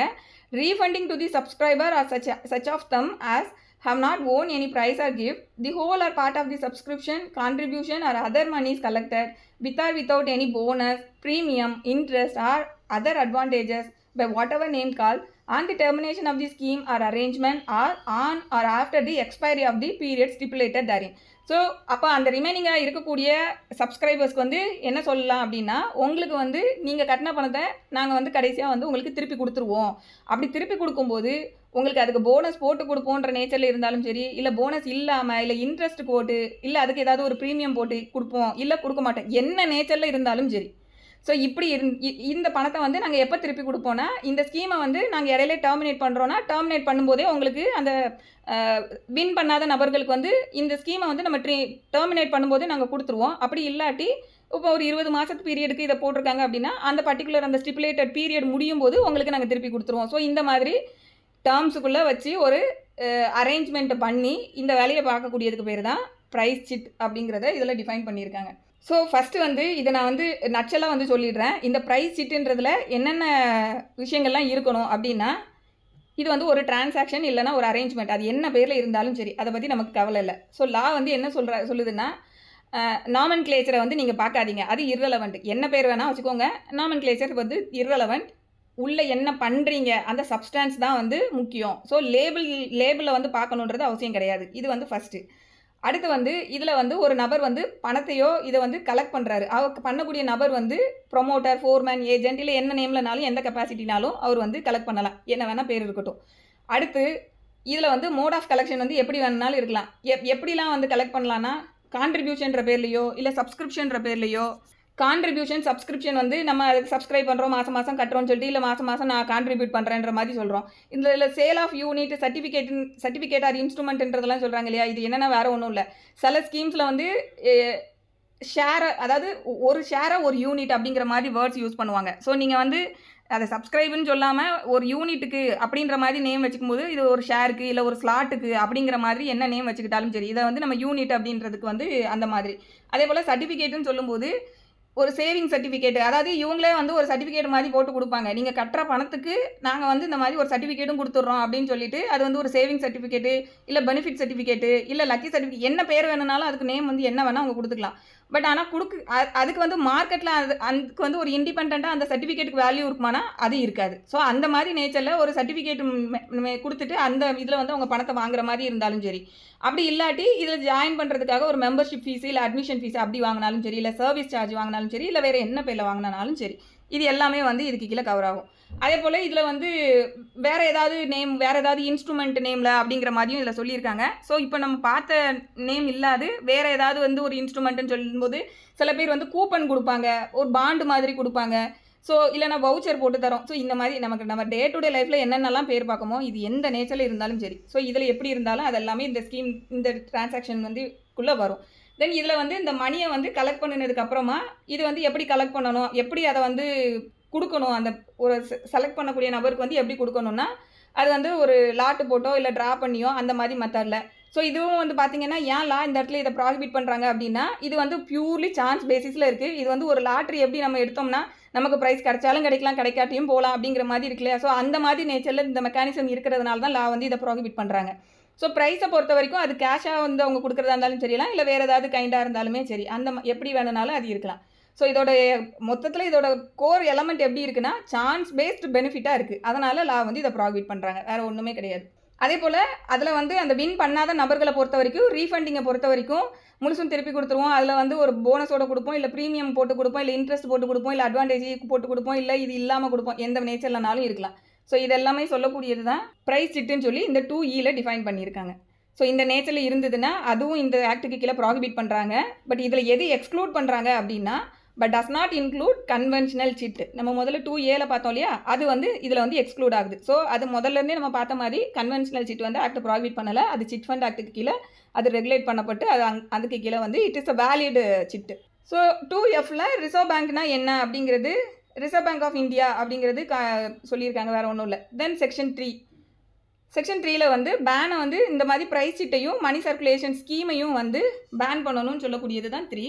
No person shall promote or conduct any price cheat or money circulation scheme or enroll as a member to any such cheat or scheme or participate in it otherwise or receive or remit any money in pursuance of such cheat or scheme. எந்த ஒரு நபரும் இந்த price சிட்டு இல்லை மணி circulation scheme சொல்லக்கூடியதை promote பண்ணக்கூடாது, conduct பண்ணக்கூடாது, அதுக்கு அதில் வந்து தன்னை ஒரு மெம்பரை வந்து என்ரோல் பண்ணக்கூடாது, அதே போல் அதில் போய் பார்ட்டிசிபேஷனும் பண்ணக்கூடாது. அதே போல் அதிலிருந்து இந்த மணி சிட்டுன்னு சொல்லக்கூடிய இந்த ப்ரைஸ் சிட்டு இல்லைனா மணி சர்க்குலேஷன் ஸ்கீம் தொடர்புப்பட்ட விஷயங்கள்லேருந்து எதையும் ரிசீவும் பண்ணக்கூடாது, அதுக்கு எதையும் ரெமிட் பண்ணக்கூடாது, கொடுக்கக்கூடாது. ஸோ இதெல்லாம் சொல்லக்கூடியது செக்ஷன் 3. ஸோ டேரெக்டாகவே இதெல்லாம் பண்ணக்கூடாது, எந்த நபரும் இந்த ஆக்டிவிட்டீஸில் இன்வால்வ் ஆகக்கூடாதுன்னு டேரெக்டாக பேன் பண்ணுறாங்க. தென் அடுத்து செக்ஷன் 4ல் penalty for contravening the provision of section 3. இப்போ செக்ஷன் 3 யாராவது கான்ட்ரவென் பண்ணுறாங்க அப்படின்னா அதற்கான punishment which may extend to 3 years, 3 ஆண்டுகள் வரைக்கும் இம்ப்ரீசன்மெண்ட் வந்து எக்ஸ்டெண்ட் ஆகலாம். அதே போல் ஃபைன் கொடுக்கலாம். ஃபைன் வந்து 5,000 rupees வரைக்கும் எக்ஸ்டெண்ட் ஆகலாம், இல்லைனா இரண்டும் சேர்த்து கொடுக்கலாம். ப்ரொவைடட் கிளாஸில் என்ன சொல்கிறாங்க அப்படின்னா ஏதாவது ஸ்பெஷல் ரீசன் இருந்ததுன்னா மட்டும் அதை ரெக்கார்ட் பண்ணிக்கிட்டு வேறு ஏதாவது தண்டனை வந்து கொஞ்சம் கம்மியாக கொடுக்கலாம். ஸ்பெஷல் ரீசன் எதுவுமே இல்லை அப்படிங்கும்போது கண்டிப்பாக மினிமம் சென்டென்ஸ் வந்து கொடுக்கணும் அப்படின்னு சொல்லியிருக்காங்க. ஸோ மினிமம் சென்டென்ஸ் என்னென்னா shall not less than 1 year. So கண்டிப்பாக வந்து ஒரு ஆண்டுக்கு குறையாமல் இம்ப்ரீசன்மெண்ட் கொடுக்கணும். அதே போல் ஃபைனை பொறுத்த வரைக்கும் நாட் லெஸ் தேன் 1,000 rupees அப்படிங்கிறது ப்ரொவைடரில் சொல்லியிருக்காங்க. Then section 5 penalty for other offences in connection with prize chit or money circulation scheme. இப்போ 3 பொறுத்த வரைக்கும் டேரெக்டாக அதில் யாரும் பார்ட்டிசிபேட் பண்ணக்கூடாது, ப்ரமோட் பண்ணக்கூடாது, இன்வால்வ் ஆகக்கூடாது எல்லாம் சொல்கிறாங்க இல்லையா. இப்போ வந்து வேறு ஏதாவது விதத்தில் வந்து அதில் வந்து நம்ம கனெக்ட் ஆகிற மாதிரியான விஷயங்கள் எல்லாத்தையும் இதில் சொல்லியிருக்காங்க. ஸோ இது தொடர்புப்பட்ட மற்ற அஃபென்சஸ் என்னெல்லாம் சொல்கிறாங்க அப்படின்னா இந்த ப்ரைஸ் சீட் இல்லைனா மணி சர்க்குலேஷன் ஸ்கீம்னு சொல்லக்கூடிய இந்த விஷயத்தை கண்டக்ட் பண்ணுறதுக்கு இல்லை ப்ரொமோட் பண்ணுறதுக்கு இந்த ஆக்டுக்கு கீழே சொல்லப்பட்டிருக்க விஷயங்களை வந்து கான்ட்ரவென்ட் பண்ணுற மாதிரி கீழே இப்போ நம்ம பார்க்க போகிற விஷயங்களெல்லாம் செஞ்சாங்கன்னா அது அஃபென்ஸு. ஃபஸ்ட்டு என்ன சொல்கிறாங்கன்னா print or publishers any ticket coupon or other டாக்குமெண்ட்னு சொல்கிறாங்க. ஸோ இந்த ஸ்கீம்ஸ் இல்லைனா இந்த சிட்டு தொடர்புப்பட்ட விஷயங்களை பிரிண்ட் பண்ணக்கூடாது, பப்ளிஷ் பண்ணக்கூடாது. ஸோ டிக்கெட் கூப்பன் எந்த நேச்சரில் இருந்தாலும் சரி, அதே போல் இதை சேல் பண்ணக்கூடாது, டிஸ்ட்ரிபியூட் பண்ணக்கூடாது, அதே போல் இது தொடர்புப்பட்ட விஷயங்களை வந்து ஆஃபர் பண்ணக்கூடாது, வாங்குங்கன்னு சொல்லி ஆஃபர் பண்ணக்கூடாது, அட்வர்டைஸ் பண்ணக்கூடாது, அதே போல் தன்னோட பொசிஷன்லையும் வந்து அதை வச்சிருக்கக்கூடாது. எதுக்காகனா சேல் பண்ணுறதுக்காகவோ டிஸ்ட்ரிபியூட் பண்ணுறதுக்காகவோ இந்த டிக்கெட் ஆர் கூப்பன் சொல்லக்கூடிய இந்த விஷயங்களை வந்து பொசிஷன்லையும் வச்சிருக்கக்கூடாது. அடுத்து வந்து மேலே வந்து டைரெக்டாக அந்த கூப்பன் ஆர் டிக்கெட்டை வந்து டைரெக்டாக சொல்கிறாங்க. கிளாஸ் சியில் வந்து இந்த டிக்கெட் ஆர் கூப்பனை வந்து அவங்க ப்ரொசஸ் பண்ணலை, இல்லை சேல் பண்ணலை, டிஸ்ட்ரிபியூட் பண்ணலை. பட் இந்த மாதிரி ஒரு விஷயம் நடக்குது, இதற்காக ஒரு டிக்கெட்டு கூப்பன் இதெல்லாம் வந்து இஷ்யூ பண்ணப்படுதுன்னு சொல்லி அட்வர்டைஸ் பண்ணுவாங்க இல்லையா. ஸோ அந்த மாதிரி விஷயங்களையும் வந்து பண்ணக்கூடாதுன்னு சொல்லக்கூடியது தான் சியில். ஸோ அந்த மாதிரி அட்வர்டைஸ்மெண்ட் இருக்கக்கூடிய விஷயங்களை பிரிண்ட் பண்ணக்கூடாது, பப்ளிஷ் பண்ணக்கூடாது, டிஸ்ட்ரிபியூட் பண்ணக்கூடாது, பொசஷன்லையும் வைக்கக்கூடாது. அதுக்கப்புறமா வந்து இந்த ப்ரைஸ் சிட் இல்லைனா மணி சர்க்குலேஷன் ஸ்கீம் தொடர்புப்பட்ட அந்த லிஸ்ட்டு இதெல்லாம் மெயின்டைன் பண்ணுவாங்க இல்லையா, அந்த மாதிரியான விஷயங்களெல்லாம் வந்து பப்ளிஷ் பண்ணக்கூடாது, டிஸ்ட்ரிபியூஷன் எதுவுமே பண்ணக்கூடாது. தென் அடுத்து any such matter descriptive of or otherwise relating to the prize chit or money circulation scheme as is calculated to act as an inducement to person to participate in the prize chit or money circulation scheme or any other prize chit or money circulation scheme சொல்கிறாங்க. இது என்னென்னா மேலே சொன்ன எந்த நேச்சருக்குலையுமே வந்து attract ஆகலை, ஆனால் வேறு மாதிரி வந்து அவங்கள வந்து இன்டியூஸ் பண்ணுறாங்க. ஸோ இந்த விஷயத்தில் வந்து அவங்கள பார்ட்டிசிபேட் பண்ணுறதுக்கு இதுக்குள்ளே இழுக்கிறதுக்கு வந்து இன்டியூஸ் பண்ணுற மாதிரி வேறு எது பண்ணினாலும் அதையும் பண்ணக்கூடாது அப்படின்னு சொல்கிறாங்க. அப்போ நம்ம இதில் எதெல்லாம் பார்க்கலாம் அப்படின்னா இப்போ வந்து டேரெக்டாக நீங்கள் இதில் வந்து ஜாயின் பண்ணுங்கன்னு சொல்ல மாட்டாங்க. பட் அது இன்டெரக்டாக எப்படிலாம் சொல்லுவாங்கன்னா இதில் எவ்வளோ பெனிஃபிட் இருக்குமா அப்படிங்கிற மாதிரி அந்த பெனிஃபிட்டை எக்ஸ்பிளைன் பண்ணுற மாதிரி பண்ணுவாங்க. இல்லைனா இதுக்கு முன்னாடி இதில் பார்ட்டிசிபேட் பண்ணுறதுனால இவ்வளோ சக்ஸஸிவாக நானே இவ்வளோ வாங்கியிருக்கேன் அப்படின்னு சொல்லி ஒரு சக்ஸஸிவ் ஸ்டோரி மாதிரி சொல்கிறது. இல்லாட்டி அவங்கக்கிட்ட வந்து ஹை ரிட்டர்ன்ஸ் கிடச்சிருக்கு அப்படின்ற மாதிரியான ஷோ ஆஃப் பண்ணுறது. இல்லைனா ஏதாவது ஒரு மெத்தடில் வந்து அவங்களுக்கு ஸோ இது மாதிரி எப்படி வேணால் வச்சுக்கோங்க. இந்த மாதிரி ஏதோ ஒரு மெத்தடை அடாப்ட் பண்ணி இன்டைரக்ட் ரெஃபரன்ஸ் மூலமாக அவங்கள உள்ளே இழுத்துட்டு வருது. ஸோ இந்த மாதிரியும் எதுவும் பண்ணக்கூடாது அப்படின்னு சொல்லக்கூடியது தான் அந்த சியில் வந்து கிளாஸ் 3ல வந்து சொல்லியிருக்காங்க. ஸோ இப்போ இதோட நோக்கம் என்னவா அவங்களுக்கு இருக்குது, இந்த மாதிரி எக்ஸ்ப்ளனேஷன் ஆஃப் பெனிஃபிட்டு இல்லைனா அவங்களோட சக்ஸஸிவ் ஸ்டோரிஸு இதெல்லாம் சொல்லும்போது அவங்களோட நோக்கம் என்னவா இருக்கு என்ன நோக்கத்தோடு அது இருந்திருக்குன்னா, அவங்களே இதுக்குள்ளே வந்து இன்டியூஸ் பண்ணி இழுத்துட்டு வரணும், உள்ளே பார்ட்டிசிபேட் பண்ண வைக்கணுன்ற அந்த கால்குலேட்டட் மைண்டோடு அவங்க அதை செயல்பட்டுருக்கணும். ஸோ பண்ணுறாங்க அப்படின்னா தட் இஸ் அஃபென்ஸ். இதுதான் வந்து இதில். தென் அடுத்து கிளாஸ் டியில் வந்து brings or invites any person to send for the purpose of sale or distribution. இது வந்து வேறு நபரை வந்து கூட்டிகிட்டு வந்து நீங்கள் கொஞ்சம் இதை இப்போ இந்த ரோட்லலாம் நின்று பேம்ப்ளெட்லாம் இஷ்யூ பண்ணுறாங்கல்ல, அது பேம்ப்ளெட் கொடுக்குறவங்களுக்கும் அதுக்கும் தொடர்பு இருக்காது. வேறு யாரோ வந்து உங்களுக்கு இன்றைக்கி பே பண்ணுறேன்னு சொல்லி கையில் கொடுத்துருப்பாங்க, இவங்க அந்த மாதிரி வேலையை பார்த்துட்டு இருப்பாங்க. ஸோ அந்த மாதிரி வேறு நபர்களை கூட்டிகிட்டு வந்து இன்வைட் பண்ணி வச்சு அவங்க மூலமாக வந்து இந்த மாதிரியான சேல் டிஸ்ட்ரிபியூஷன் டிக்கெட் இந்த கூப்பன் இதெல்லாம் வந்து இந்த டாக்குமெண்ட்ஸ் இதெல்லாம் பண்ணக்கூடாது அப்படிங்கிறது. அப்படி பண்ணுனா அது ஒரு அஃபென்ஸ்ன்றதையும் சொல்கிறாங்க. அடுத்து இந்த ஆக்டுக்கு கீழே ப்ராஹிபிட் பண்ணக்கூடிய இந்த விஷயங்கள் தொடர்பு பட்டு ஏதாவது ப்ரிமைசஸை வந்து யூஸ் பண்ணுறது இல்லை வேறு ஏதாவது ஒரு நபரை வந்து அவங்களே நோயிங்ஃபுல்லாக வந்து யூஸ் பண்ணுறதுக்கு அலோ பண்ணுறது. ஸோ இந்த மாதிரி விஷயங்கள் பண்ணுனா அது ஒரு அஃபென்ஸு. தென் இது இல்லாமல் லாஸ்ட்டாக வந்து causes or procure or attempt to procure any person to do any of the above mentioned ஆக்ட்னு சொல்லியிருக்காங்க. ஸோ இப்போ மேலே சொல்லியிருக்கிற விஷயங்களே செய்கிறதுக்கு வேறு எதையாவது ஒரு நபர்களை வந்து காசு பண்ணுறாங்க, இல்லை பண்ணுறதுக்காக ஒரு நபரை ப்ரொக்யூர் பண்ணி எடுத்துகிட்டு வராங்க, இல்லை அதை பண்ணுறதுக்காக அட்டெம்ப்ட் பண்ணுறாங்க, எல்லாமே சொல்லியிருக்காங்க. இதுக்கு என்ன பனிஷ்மெண்ட் அப்படின்னா imprisonment may extend to 2 years or fine வந்து 3,000 rupees வரைக்கும், இல்லைனா ரெண்டும் சேர்த்து கொடுக்கலாம். இது வந்து அதே போல் ரீசன் இருந்தது அப்படின்னா தான் மினிமம் பனிஷ்மெண்ட் கொடுக்கக்கூடாது. ரீசனை எழுதிட்டு மினிமம் பனிஷ்மெண்ட் கொடுக்கலாம். Unless and until special reason இல்லைனா மினிமம் பனிஷ்மெண்ட் கண்டிப்பாக கொடுக்கணுன்றது ப்ரொவைடட் கிளாஸில் சொல்லியிருக்காங்க. ஸோ அது என்னென்னா imprisonment shall not less than 1 year, கண்டிப்பாக ஒரு ஆண்டுகளுக்கு குறையாமல் பனிஷ்மெண்ட். அதே போல் ஃபைன் பொறுத்த வரைக்கும் shall not be less than 1,000 rupeesங்கிறது ப்ரொவைடரில் சொல்லியிருக்காங்க. தென் செக்ஷன் 6ல் அஃபென்சஸ் பை கம்பெனிஸ், இது நம்ம ரொட்டீனாக பார்க்குறது தான். ஸோ அஃபென்ஸ் பை கம்பெனின்னு சொல்லும்போது கம்பெனியோட கான்டாக்ட் ஆஃப் தி பிஸ்னஸுக்கு யாரோ இல்லை அந்த கான்டாக்டுக்கு அது ரெஸ்பான்சிபிள் பர்சன் யாரோ ஹீ இஸ் லயபிள். அதே போல் ஆஸ் வெல் அஸ் கம்பெனியும் லயபிள்னு டீம் பண்ணப்படும். கம்பெனி எதுக்கு லயபிள் ஆவாங்கன்னா ஃபைனை பொறுத்த வரைக்கும் கம்பெனியும் லயபிள், ஏன்னா அவங்கள ஃபிசிக்கலாக கூட்டு போய் ஜெயிலில் போட முடியாது. ஸோ அதனால் deemed to be guilty of the offence shall be liable to proceeded against the punished அக்கார்டிங்லின்றதையும் சொல்லியிருக்காங்க. தென் அடுத்து ப்ரொவைடட் பொறுத்த வரைக்கும் இந்த பர்டிகுலர் நபர் வந்து என்னோட நாலேஜ் இல்லாமலே இது நடந்திருக்கு, நான் வந்து டியூ டெலிஜென்ஸில் வந்து செயல்பட்டிருக்கேன், நான் கவனத்தோடு தான் செயல்பட்டிருக்கேன்னு சொல்லி அவங்களால நிரூபிக்க முடியுதுன்னா அப்போ அவங்களுக்கு லைபிலிட்டி வராது. ஸோ இந்த ரெஸ்பான்சிபிள் பர்சன் இல்லைனா கான்டாக்ட் ஆஃப் தி பிஸ்னஸை பார்க்கக்கூடிய நபர் இல்லாது கீழே சொல்லக்கூடிய நபர்களும் வந்து லைபிள் ஆவாங்க. எப்போ அப்படின்னா அவங்களோட நெக்லிஜென்ட்னால தான் இந்த விஷயம் நடந்திருக்கு, இல்லை அவங்களோட கன்சென்ட்டோட இல்லை அவங்களோட கன்வீனியன்ஸோட நடந்திருக்குன்ற பட்சத்தில் அந்த விஷயத்தை பண்ணுனா director, manager, secretary or other officers எல்லாருமே வந்து லயபிள் அப்படிங்கிறது இந்த கம்பெனி அஃபென்சஸ் கமிட்டட் பை கம்பெனியில் சொல்லியிருக்காங்க. Then section 7 power to enter, search and seize. இதில் வந்து police officer not below the rank of officer incharge of the police station, இவங்க தான் காம்பிட்டன்ட் பர்சன். இவங்க வந்து எந்த ப்ரிமைசஸ்குள்ளேயும் என்டர் ஆக முடியும், தேவைப்படுது அப்படின்போது அவங்க ஃபோர்ஸ் பயன்படுத்தவும் முடியும். அதே போல் டே டைம்லேயும் அவங்க என்டர் ஆக முடியும், நைட் டைம்லேயும் என்டர் ஆக முடியும். அவங்களுக்கு தேவைப்படக்கூடிய அசிஸ்டன்ஸோட ஃபோர்ஸ் வந்து பயன்படுத்திக்கலாம். எப்போ அப்படின்னா என்ன இருக்கணும்னா ரீசன் டு சஸ்பெக்ட் இருக்கணும். ஒரு இடத்துக்குள்ளே என்டர் ஆகி சர்ச் பண்ணணும் அப்படின்னா ரீசன் டு சஸ்பெக்ட் இருக்கணும். அதுக்கப்புறமா ரீசன் டு சஸ்பெக்ட் என்னென்னா இந்த சட்டம் தொடர்புபட்ட கான்ட்ரவென்ஷன் ஏதோ நடந்திருக்குன்னு நம்புவதற்கான காரணம்.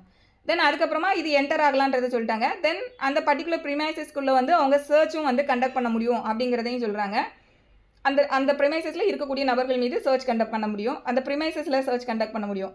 Premises as well as person ரெண்டு பேர் மேலேயும். தென் அடுத்து வந்து அங்கே இருக்கக்கூடிய அந்த நபரை வந்து கஸ்டடி எடுத்துகிட்டு அவங்கள வந்து ஜுடிஷியல் மேஜிஸ்ட்ரேட் கிட்ட வந்து அவங்க இமீடியட்டாக அவங்கக்கிட்ட வந்து ப்ரொடியூஸ் பண்ணணும் அப்படிங்கிறதையும் சொல்லியிருக்காங்க. ஸோ இது யாரெல்லாம் அப்படின்னா யாருக்கு மேலே வந்து கம்ப்ளைண்ட்டு, யாருக்கு அகைன்ஸ்டாக கம்ப்ளைண்ட் வந்து ரிசீவ் பண்ணப்பட்டதோ, இல்லை யாருக்கு அகைன்ஸ்டாக கிரெடிபிள் இன்ஃபர்மேஷன் வந்து கிடைக்கப்பட்டதோ, இல்லை யாருக்கு அகைன்ஸ்டாக ரீசனபிள் சஸ்பென்ஷன் இருக்கோ, இந்த 3 விஷயங்களில் எந்த விஷயம் இருந்தாலும் சரி, எந்த நபருக்கு அகைன்ஸ்டாக இந்த விஷயம் இருக்கோ அந்த நபரை வந்து கஸ்டடியில் எடுத்துகிட்டு அவங்கள வந்து ஜுடிஷியல் மேஜிஸ்ட்ரேட் கிட்ட கொண்டு போய் ப்ரொடியூஸ் பண்ணணும் அப்படிங்கிறதையும் வந்து இந்த சீல வந்து சொல்லியிருக்காங்க. ஸோ அந்த ப்ரிமைசஸை யூஸ் பண்ணிக்கிட்டு இருக்கக்கூடிய அதே போல் இந்த கண்டிஷன் எல்லாம் யாருக்கு எந்த நபருக்கு அகேன்ஸ்டாக வருதோ அவங்க. தென் அடுத்து வந்து சீஸ் பண்ணலாம். அந்த ப்ரிமைசஸில் இருக்கக்கூடிய இந்த கான்ட்ரவென்ஷனுக்கு ஆளாக்கப்பட்ட சஸ்பெக்ஷன் எந்தெந்த ப்ரிமைசஸில் இருக்கக்கூடிய எந்தெந்த திங்ஸ்லாம் வந்து சஸ்பெக்ட் பண்ணப்படுதோ, அதாவது அங்கே ப்ரைஸ் சீட்டு, அந்த டோக்கன்ஸு, கூப்பன்ஸு, இந்த மாதிரி என்ன விஷயங்கள் இருக்கோ, ஸோ அது எல்லாத்தையுமே வந்து சீஸ் பண்ணலாம்னு சொல்லக்கூடியது clause D, sub clause D. Then அடுத்து வந்து இந்த செக்ஷன் 7லேயே வந்து 7ல் சப்கிளாஸ் 2ல் என்ன சொல்கிறாங்க அப்படின்னா, இது வந்து police officer who is not below the rank of officer incharge of police station பார்த்தோம் இல்லையா. இது இல்லாமல் ஸ்டேட் கவர்மெண்ட் நினச்சாங்க அப்படின்னா அவங்க தனிப்பட்ட முறையில் ஒரு ஆஃபீஸரை வந்து இந்த ப்ரொவிஷனுக்கு கீழே வந்து ஆத்தரைஸ் பண்ண முடியும். ஸோ அந்த மாதிரி ஆத்தரைஸ் பண்ணப்பட்ட நபர் வந்து அவங்களுமே வந்து ரீசனபிள் டைமில் வந்து இந்த எந்த ப்ரிமைசஸில் இந்த சட்டத்துக்கு கான்ட்ரவென்ஷனான நடவடிக்கைகள் இருக்குன்னு தெரியுதோ அந்த இடங்கள்ல வந்து அவங்களும் வந்து சர்ச் பண்ணலாம். அந்த இடத்துல இருக்கக்கூடிய நபர்களை வந்து எக்ஸாமைன் பண்ணலாம். அதுக்கப்புறமா வந்து அந்த பர்டிகுலர் பிளேஸில் இருக்கக்கூடிய அந்த நபரை இந்த ஆக்ட் கான்ட்ரவன் பண்ணப்பட்டதுக்கு ஆளாக்கப்பட்ட டாக்குமெண்ட்டுன்னு எதெல்லாம் தோணுதோ அந்த டாக்குமெண்ட்டு, புக்ஸு, ரெக்கார்ட்ஸு இது எல்லாமே அவங்களோட பொசிஷனில் இருக்குன்னா அது எல்லாத்தையுமே கொண்டு வந்து கொடுக்க சொல்லியும் வந்து அவங்க ப்ரொடியூஸ் பண்ண சொல்லி ஆர்டர் வந்து அவங்க போட முடியும். அதுக்கப்புறமா வந்து அவங்க அங்கே இருக்கக்கூடிய அந்த register, books of accounts, documents, இது மற்ற விஷயங்கள் எல்லாத்தையுமே வந்து இன்ஸ்பெக்ட் பண்ணுறதுக்கு அவங்களுக்கு பவர் இருக்குது. ஸோ இந்த மாதிரி ரெண்டு விதமாக, ஒன்று போலீஸ் ஆஃபீஸர், இன்னொன்று கவர்மெண்ட் ஆத்தரைஸ்ட் ஆஃபீஸர், இவங்க 2 பேரையும் இந்த செக்ஷன் 7ல் சொல்லியிருக்காங்க. தென் இந்த ப்ரொவிஷனுக்கு கீழே சர்ச் கண்டக்ட் பண்ணும்போது code of criminal procedure follow பண்ணணுன்றது கிளாஸ் 3. தென் செக்ஷன் 8ல் வந்து feature of newspaper and publication containing prize chit or money circulation ஸ்கீமில் வேறு ஒன்றுமே இல்லை. இந்த சட்டத்துக்கு கீழே எந்தெந்த பப்ளிகேஷன்ஸு, நியூஸ் பேப்பர்ஸு, எந்த பப்ளிகேஷன் ஆர் நியூஸ் பேப்பர்ஸ் வந்து இந்த ப்ரைஸ் சீட்டு இல்லை மணி சர்க்குலேஷன் ஸ்கீம் எல்லாம் வந்து ப்ரொமோட் பண்ணுதோ இல்லை இந்த பிஸ்னஸ் ஆக்டிவிட்டீஸை வந்து கண்டக்ட் பண்ணுதோ அப்படின்ற மாதிரி நேச்சரில் மொத்தத்தில் இந்த ஆக்டுக்கு கீழே இருக்கக்கூடிய விஷயங்களை கான்ட்ரவென்ட் பண்ணி ஒரு நியூஸ் பேப்பரோ பப்ளிகேஷன்ஸோ இருக்குது அப்படின்ற பட்சத்தில் அதை வந்து ஃபோர்ஃபீச் பண்ணலாம். எப்படி பண்ணணும்னா, state government by notification in official gazette அதை வந்து ஃபோர்ஃபீச் பண்ணுறோன்னு சொல்லி டிக்ளேர் பண்ணிவிட்டு ஃபோர்ஃபீச் பண்ணலாம். ஸோ அந்த மாதிரி ஃபோர்ஃபீச் பண்ணிட்டாங்க அப்படின்னு சொல்லும்போது அது வந்து கவர்மெண்ட்டுக்கு வந்து ஃபோர்ஃபீச் ஆகிடும். ஸோ ஃபோர்ஃபீச்சர்னு சொல்கிறது வேறு ஒன்றுமே கிடையாது.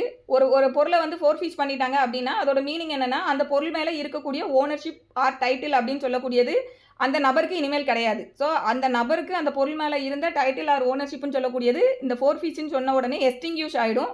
அப்போ இனிமேல் அது யாருக்கு மாறுது அப்படின்னா அது கவர்மெண்ட்டோட ஓனர்ஷிப்புன்றதுக்கு கீழே அது போயிடும். ஸோ அதுக்கப்புறமா வந்து அதை வந்து டிஸ்போஸ் பண்ணணுமா இல்லை அது கவர்மெண்ட் அக்கௌண்ட்டில் விற்று அது கவர்மெண்ட் அக்கௌண்ட்டுக்கு எடுக்கணுமான்றதுலாம் கோர்ட் என்ன ஆர்டர் பாஸ் பண்ணுறாங்களோ சப்ஜெக்ட் டு தட் அப்படிங்கிற மாதிரி இருக்கும். ஸோ சீசர் அப்படின்னு சொல்லக்கூடியது டெம்பரவரி மேனராக இருக்கும். ஃபீச்சர் அப்படின்னு சொல்லக்கூடியது சீசரில் டெம்பரவரியாக வந்து கஸ்டடியை எடுக்கிறதா இருக்கும். ஃபீச்சரில் வந்து பெர்மனண்ட்டாக கஸ்டடி எடுத்துடுறாங்க. ஸோ இதுதான் வந்து ரெண்டுக்கும் இருக்கக்கூடிய டிஃப்ரென்ஸு. தென் செக்ஷன் 9ல் பவர் டு ட்ரை அஃபென்ஸ் பொறுத்த வரைக்கும் சீஃப் மெட்ரோபாலிட்டன் மேஜிஸ்ட்ரேட் இல்லைனா சீஃப் ஜுடிஷியல் மேஜிஸ்ட்ரேட் இவங்க ரேங்க்குக்கு கீழே இருக்கக்கூடிய ரேங்க்கில் உள்ள கோர்ட்ஸ் வந்து இந்த ஆக்டுக்கு கீழே இருக்கக்கூடிய அஃபென்சஸை ட்ரை பண்ணக்கூடாது அப்படின்னு சொல்லக்கூடியது செக்ஷன் 9. தென் செக்ஷன் 10ல் offences under this act to be cognisable, எல்லா அஃபென்சஸுமே வந்து காக்னிசபிள்ன்றது சொல்லியிருக்காங்க. Then section 11 act not to apply to certain prize chit or money circulation scheme சொல்கிறாங்க. யாருக்கெல்லாம் அப்ளை ஆகாது அப்படிங்கிறத சொல்கிறாங்க. யாருக்குன்னா, அதாவது state government or any officer or authority on in this பிகாஃப் அப்படின்னு ஃபஸ்ட்டு சொல்கிறாங்க. Nothing contained in this act shall apply to prize chit or money circulation scheme promoted by state government promote பண்ணுது இல்லை ஸ்டேட் கவர்மெண்ட்டால் ஆத்தரைஸ் பண்ணப்பட்ட ஒரு officer இல்லை authority அவங்க வந்து இதை ப்ரொமோட் பண்ணுறாங்கன்னா அவங்களுக்கு இந்த ஆக்ட் அப்ளை ஆகாதுன்னு ஃபஸ்ட்டு சொல்கிறாங்க. அதுக்கப்புறமா அ company wholly owned by the state government which does not carry on any business other than the conducting of a price sheet or money circulation scheme whether it is in the nature of the conventional cheat or otherwise னு சொல்கிறாங்க. So இது என்னென்னா, state government வந்து wholly owned by கவர்மெண்ட்டாக இருக்கணும். wholly owned by கவர்மெண்ட்னா nothing but 100% ஷேர்ஸும் வந்து கவர்மெண்ட் கிட்ட தான் இருக்கணும். ப்ரைவேட் பர்சன் கிட்ட ஒரு ஷேர் கூட இருக்கக்கூடாது. ஸோ அந்த மாதிரி wholly owned by ஸ்டேட் கவர்மெண்ட்டோட ஒரு கம்பெனியாக இருந்து அவங்க வந்து வேறு எந்த பிஸ்னஸ் ஆக்டிவிட்டீஸுமே அந்த கம்பெனி பண்ணலை. அவங்க வந்து merely they are conducting the prize சீட்டு அண்ட் மணி சர்க்குலேஷன் ஸ்கீம் இந்த பிஸ்னஸை தான் அவங்க கண்டக்ட் பண்ணுறாங்கன்ற நேச்சரில் இருக்குது அப்படின்னா அது வந்து இந்த கன்வென்ஷனல் சீட்டுன்ற நேச்சரில் இருந்தாலும் சரி இல்லை வேறு நேச்சரில் இருந்தாலும் சரி அந்த டைமில் அவங்க government wholly company which is wholly owned by state கவர்மெண்ட்னா அவங்களும் எக்ஸ்க்ளூட் ஆகுறாங்க. தென் அடுத்து சியில் யாரெல்லாம் சொல்கிறாங்கன்னா, பேங்கிங் ரெகுலேஷன் ஆக்டுக்கு கீழே வந்து ரெகுலேட் பண்ணக்கூடிய அந்த பேங்கிங் கம்பெனிஸ், அதுக்கப்புறமா வந்து நம்மளோட ஸ்டேட் பேங்க் ஆஃப் இந்தியா, அதுக்கப்புறம் ரிசர்வ் பேங்க் ஆஃப் இந்தியா, அதுக்கப்புறமா வந்துட்டு ரூரல் பேங்க் ஆக்டுக்கு கீழே எஸ்டாப்ளிஷ் பண்ணக்கூடிய ரூரல் பேங்க்ஸு, அப்புறம் கோஆப்ரேட்டிவ் பேங்க்ஸு, இவங்க எல்லாருமே இந்த ஆக்டோட ஆம்பிட்லேருந்து எக்ஸ்க்ளூட் ஆவாங்க அப்படிங்கிறத சொல்கிறாங்க. தென் அடுத்து any charitable or educational institutions notified in this பிகாஃப் by the state government in consultation with reserve பேங்க்னு சொல்லியிருக்காங்க.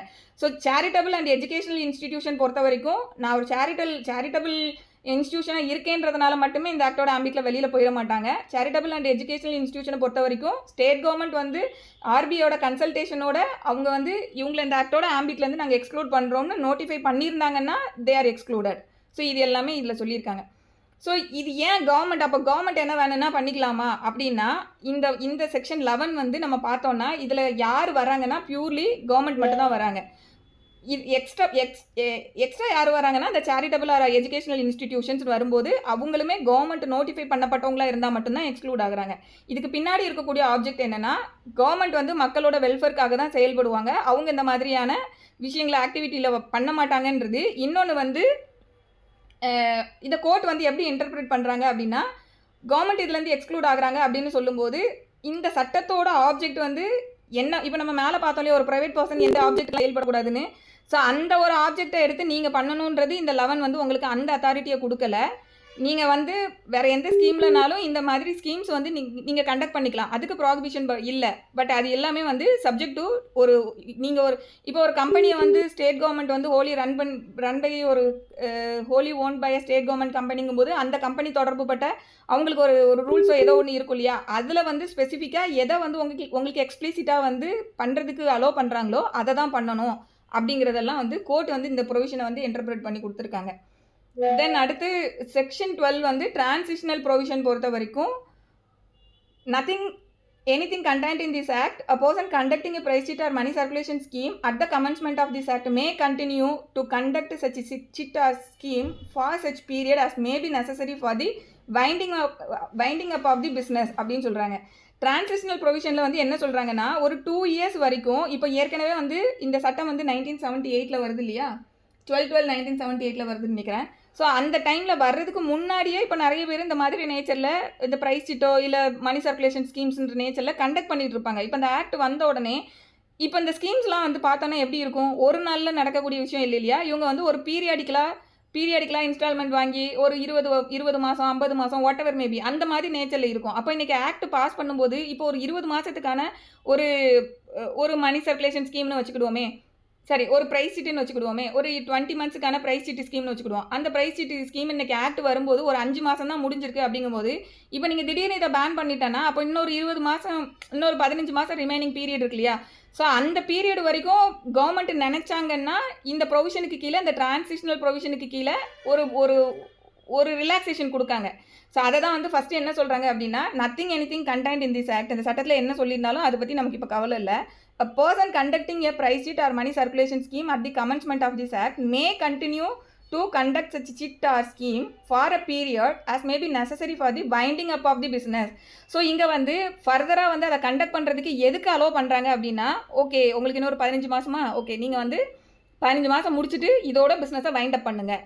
So only for the purpose of winding up the business தான் இந்த டைம் லிமிடேஷன் வந்து உங்களுக்கு கொடுக்குறாங்களே தவிர்த்துட்டு இந்த கண்டினியூஷன் சொல்லக்கூடியது இந்த ரிமைனிங் வந்து உங்களுக்கு அந்த 15 மாதம் அலோவ் பண்ணுறது வந்து லீகலாக ப்ரைஸ் சீட்டை வந்து நாங்கள் ரெகனைஸ் பண்ணுறோன்றது இந்த ப்ரொவிஷனுக்கு பின்னாடி கூடிய ஆப்ஜெக்ட் கிடையாது. So only for the purpose of winding up the business they are giving the time அப்படிங்கிறது இந்த ஃபஸ்ட்டு வந்து கிளாஸ் 1 வந்து நமக்கு அதுதான் வந்து சொல்கிறாங்க. தென் அடுத்து என்ன சொல்கிறாங்க அப்படின்னா, so winding up of the business relating to such chit or scheme. However, that such period shall not in any case extend beyond a period of 2 years from such commencement. So இந்த மாதிரி அவங்க permit பண்ணலாம் government நினச்சா அவங்களுக்கு அந்த discretionary இருக்குன்னு பார்க்குறோம் இல்லையா. ஸோ அந்த மாதிரி அவங்க அந்த அலோவ் பண்ணக்கூடிய time at any cost 2 years தாண்டி போகக்கூடாதுங்கிறதையும் இங்கேயே லிமிடேஷனை வந்து ப்ரெஸ்கிரைப் பண்ணி சொல்லிட்டாங்க. தென் ப்ரொவைடரில் என்ன சொல்கிறாங்க அப்படின்னா, சரி இப்போ வைண்ட் அப் பண்ணுறதுக்காக ஒரு டைம் வந்து நீங்கள் அலோவ் பண்ணுறாங்க. அது வந்து நாட் எக்ஸீடிங் 2 yearsன்றதையும் சொல்லிட்டாங்க.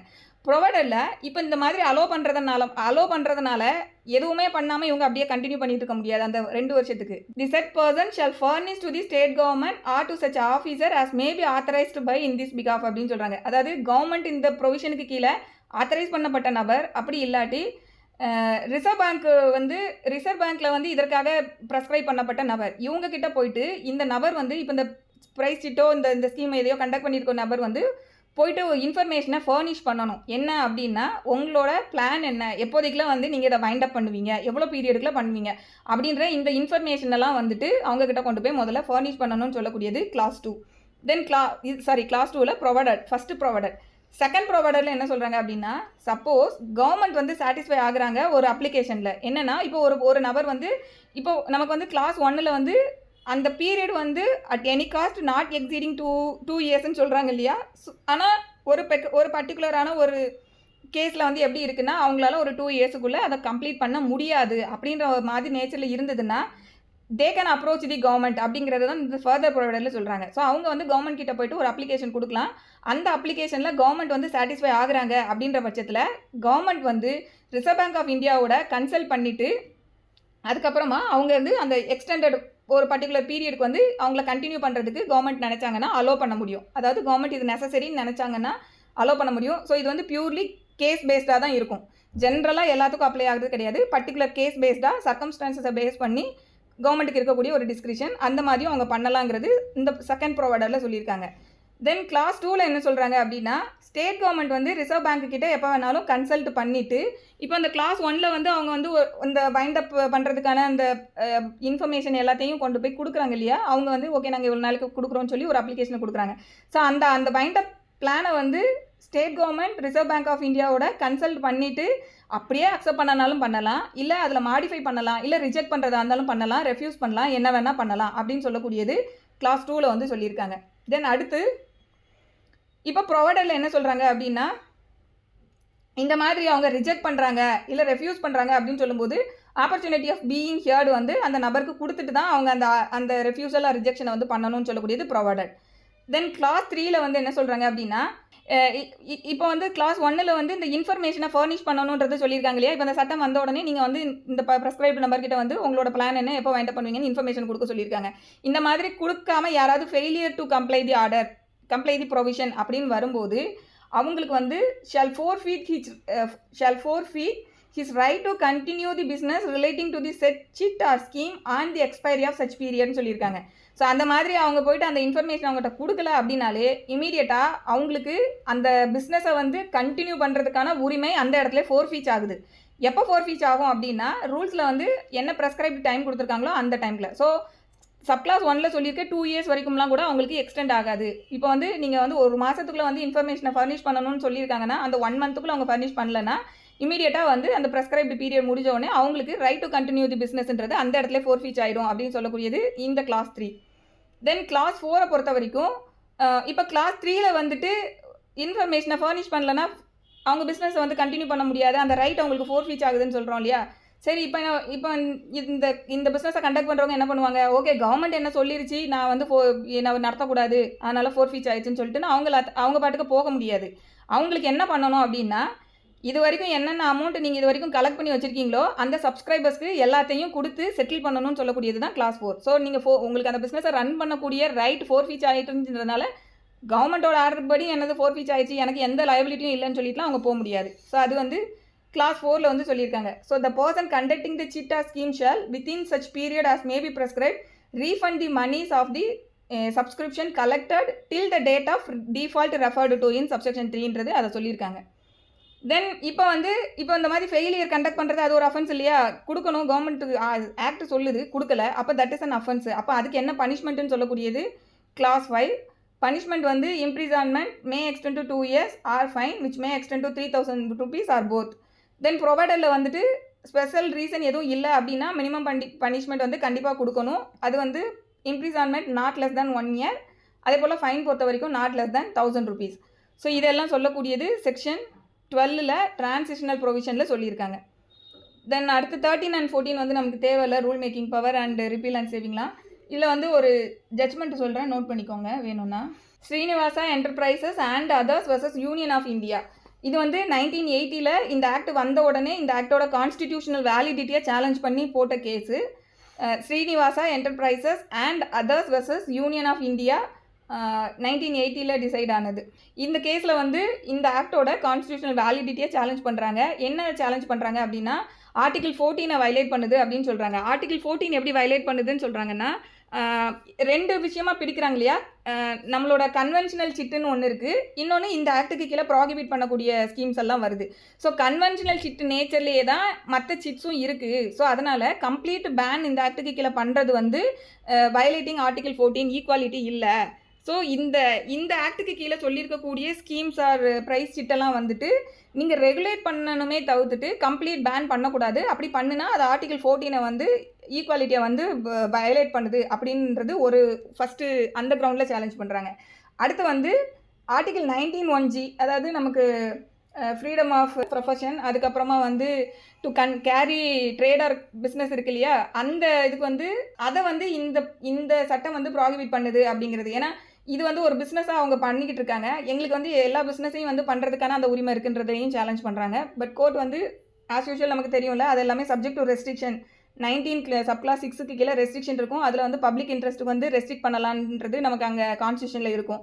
ஸோ அதை வந்து சொல்லி இது அதையும் வந்து டினை பண்ணியிருப்பாங்க. ஸோ இந்த 2 கிரவுண்டையுமே வந்து கோர்ட் வந்து அக்செப்ட் பண்ணியிருக்க மாட்டாங்க, ரிஜெக்ட் பண்ணியிருப்பாங்க. 14 வயலேட் பண்ணலைங்கிறதையும் சொல்லியிருப்பாங்க, 19(1)G வயலேட் பண்ணலைன்றது சொல்லியிருப்பாங்க. இந்த ஆக்டுக்கு வந்து கான்ஸ்டியூஷன் வேலிடிட்டி இருக்குங்கிறதையும் சொல்லியிருப்பாங்க.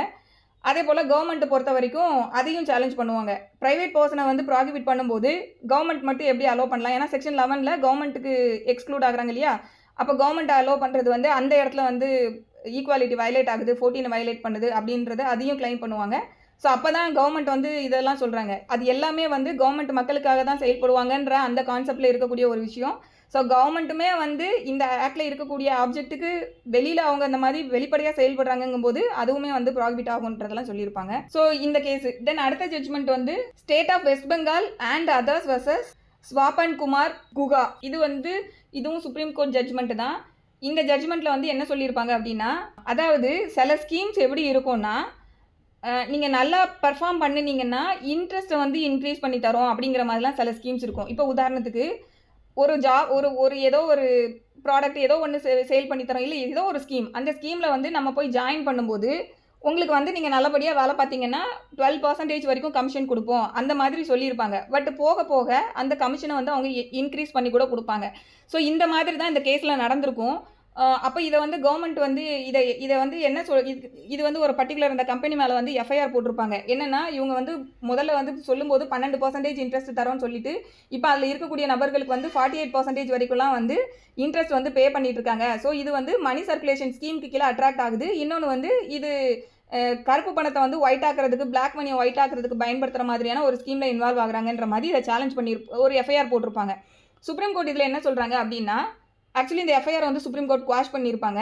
என்ன சொல்லியிருப்பாங்கன்னா, நம்ம முதல்ல பார்த்தோம் இல்லையா, அந்த மல்டி லெவல் மார்க்கெட்டிங்கில் 2 டைப் பார்த்தோம். ஒன்று வந்து லீகலி ரெகனைஸ்டு டைப்பு, இன்னொன்று வந்து நான் சொன்ன மாதிரி பிரமிட் ஸ்ட்ரக்சரில் வருது. பிரமிட் ஸ்ட்ரக்சரை தான் ஆக்ட் பேன் பண்ணுதுன்னு சொன்னோம் இல்லையா.